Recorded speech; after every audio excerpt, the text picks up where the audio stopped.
Бүхдэлдхийн монголчууд та бүхэн минь сайн байна уу?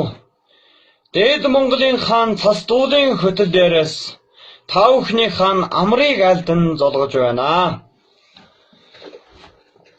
Алтан шарган намардан таван гушуум алтан тараг хүчтэй тараг араг суулга бэлхэм тавтай сайхан намар зож байна уу?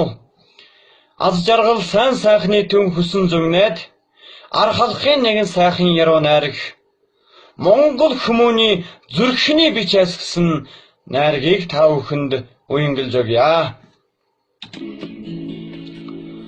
Монгол хүмүүний зүрхний бичээс би таван хантай гэрд төржээ.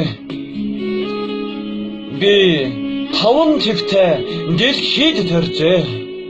Би буурал төвхтэй Монголд төржээ.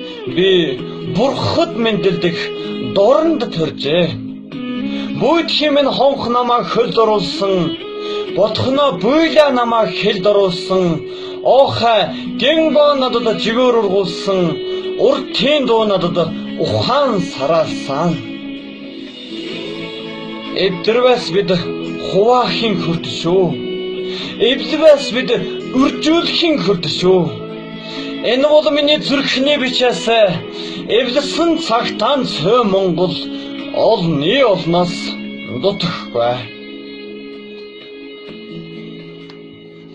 Аддар дотор судар минь багтдах, атны нуруунд дээр гэр минь багтдах, өрхөн тооноор наран багтдах, өнгөлцгөн дотор минь орчлон оршдогоо.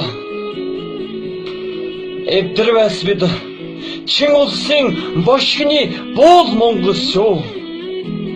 Эвдэрвэс бид Чингис богдын гүрэн үрн Монгол шүү.